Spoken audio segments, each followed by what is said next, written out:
अशहदु अन्ना मुहम्मदर रसूलुल्लाह।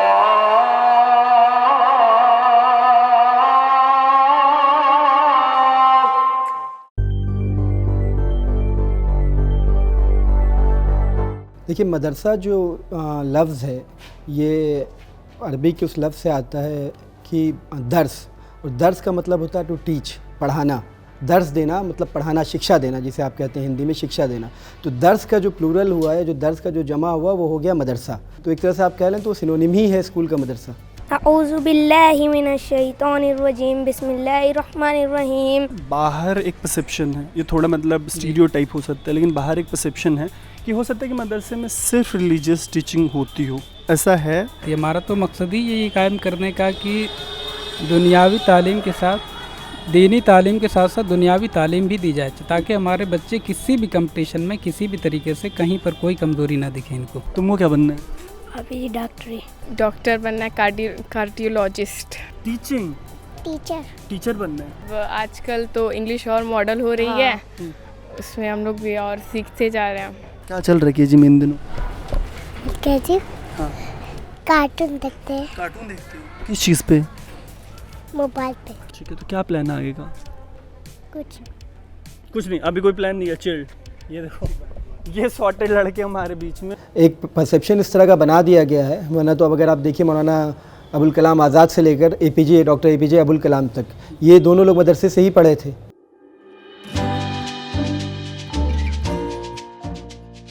हमारा सिंबल क्या है? यहाँ लास्ट में आ है, तो सिंबल प्रेजेंट है, तो यहाँ पर हम है के लिए जी, मेरा नाम तलहा आमिर रशादी है और मैं यहाँ पे मैनेजमेंट देखता हूँ, MD manager of the school. ये जो मदरसा है ये तो 1960s का है, बहुत पुराना है। ये हमारे ग्रैंडफादर ने इसकी फाउंडेशन रखी थी। देखिए, मदरसा जो लफ्ज़ है ये अरबी के उस लफ्ज़ से आता है कि दर्स, और दर्स का मतलब होता है टू टीच, पढ़ाना। दर्स देना मतलब पढ़ाना, शिक्षा देना, जिसे आप कहते हैं हिंदी में शिक्षा देना। तो दर्स का जो प्लूरल हुआ है, जो दर्स का जो जमा हुआ, वो हो गया मदरसा। तो एक तरह से आप कह लें तो सिनोनिम ही है स्कूल का मदरसा।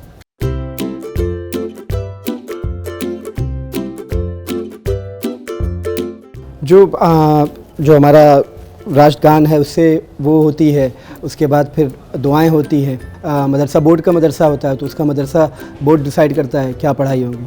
जो एक प्राइवेट मदरसे होते हैं वो सेमी ऑटोनोमस बॉडी होती है, ये अपना सिलेबस खुद ये डिसाइड करते हैं कि क्या पढ़ाया जाएगा सिलेबस में। और बेसिकली क्योंकि रिलीजियस एजुकेशन ही होता है इन जगहों पे, तो रिलीजियस बैकग्राउंड से ही सिलेबस आता है जो डिसाइड होता है। अऊज़ु बिल्लाहि मिनश्शैतानिर्रजीम, बिस्मिल्लाहिर्रहमानिर्रहीम।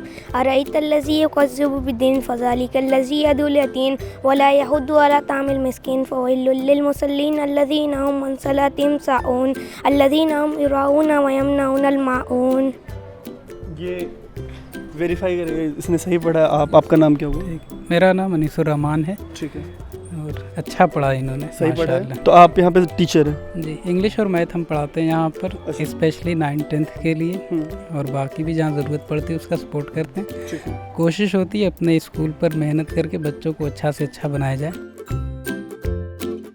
और उसके बाद साथ में जो मॉडर्न एजुकेशन है वो चीज़ें भी साथ में होती है, लैंग्वेजेस हैं, हिंदी है, इंग्लिश है, वो उसके बाद साइंस की भी जो नॉलेज होती है वो भी दी जाती है। क्या क्या पढ़ रही हो अभी 7th में? कौन से मेजर सब्जेक्ट्स हैं? Science, computer, history, civics, geography and other subject तो हर क्लास में रहते हैं। ये सब सब्जेक्ट हमें 6 में आकर मिले हैं, मतलब हिस्ट्री, सिविक्स, जियोग्राफी। क्या प्लान है आगे का? क्या डिसाइड किया आगे जाके क्या करना है लाइफ में? डॉक्टर बनना है, कार्डियोलॉजिस्ट। हिंदी, इंग्लिश और उर्दू 3 सब्जेक्ट की बात करो तो क्या लगता है अभी के मॉडर्न लाइफ में आगे जब जाके हम लोग जाएंगे फील्ड में जॉब करने, तो कौन सी लैंग्वेज सबसे ज़्यादा इंपॉर्टेंट होगी? इंग्लिश सबसे ज़्यादा? हाँ, इंग्लिश। इसमें कोई डिबेट नहीं है? नहीं है ना? तो तुम लोग सारे अंग्रेजी सीख रहे हो? हाँ, अब आजकल तो इंग्लिश और मॉडल हो रही है, उसमें हम लोग भी और सीखते जा रहे हैं।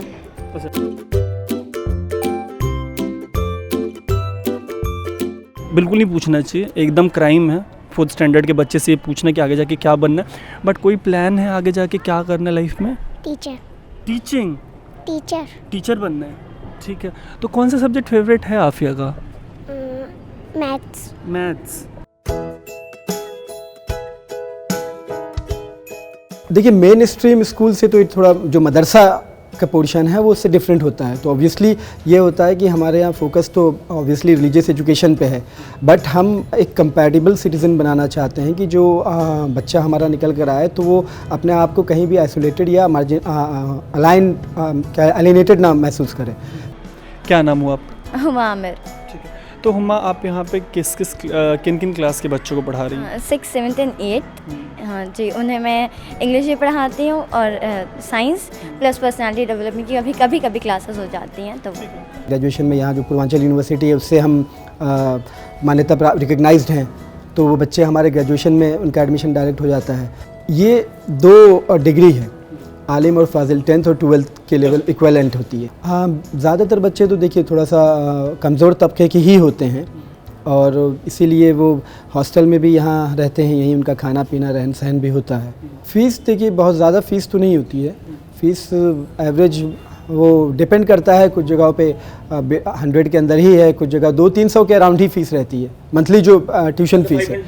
हाँ, 500 से नीचे जो जैसे होता है 6 मंथली और एनुअल एग्ज़ाम्स। साल में 2 परीक्षा? हाँ, 2 परीक्षाएँ होती हैं और फिर टेस्ट वगैरह जो होते हैं वो होते रहते हैं, रैंडम टेस्ट जो होते हैं।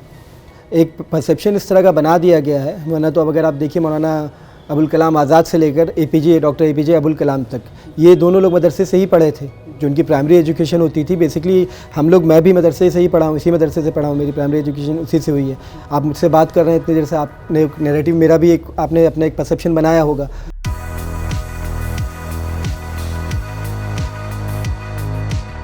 लास्ट क्वेश्चन ये है कि जो जूनियर क्लासेस हैं उनके बच्चों को डील करना इजी है या मतलब जो सीनियर क्लास के बच्चों उनको डील करना इजी है?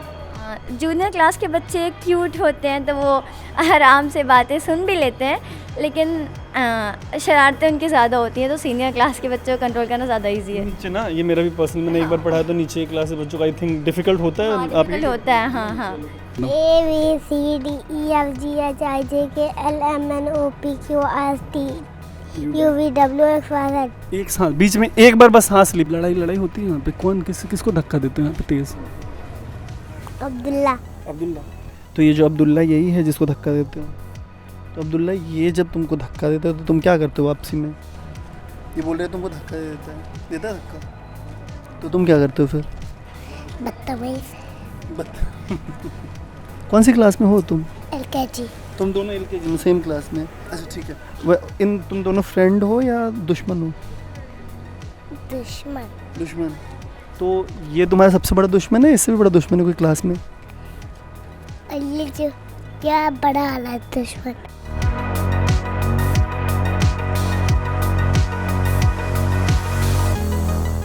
हमारे जो बहुसंख्यक समाज है, क्योंकि बहुत ज़्यादा आना जाना नहीं होता, रब ज़ब्त नहीं होता, तो उन्हें पता नहीं चलता कि मदरसे में चल क्या रहा है, हो क्या रहा है। जब इंटरेक्शन होता है, जब आना जाना होता है, लोगों का मिलना मिलाना होता है, तो लोगों को पता चलता है कि बेसिकली होता क्या है। जो मदरसे हैं, मेजॉरिटी में बता रहा हूँ, ये मैं बहुत ज़िम्मेदारी के साथ आपको बता रहा हूँ कि जो मेजॉरिटी के मदरसे, मेजॉरिटी क्या 99% मदरसे हैं, वो तमाम एजुकेशन को साथ लेकर चल रहे हैं। डिस्क्रिमिनेशन देखिए, एक जो दिक्कत आती है वो ये कि बहुत सी यूनिवर्सिटीज़ इसको रिकग्नाइज़ नहीं करती।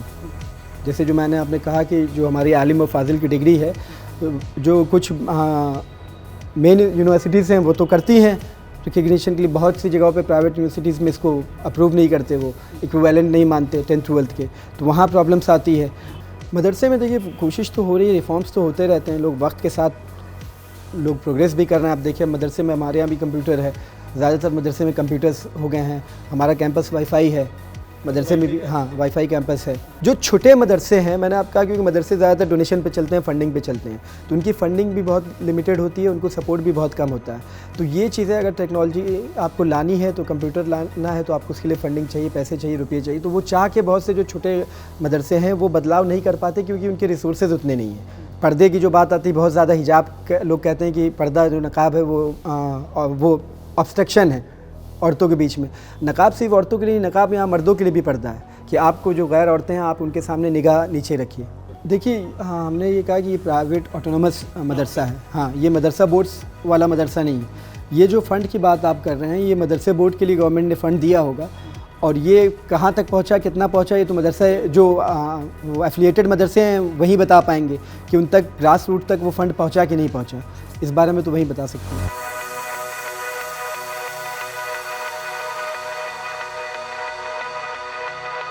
है।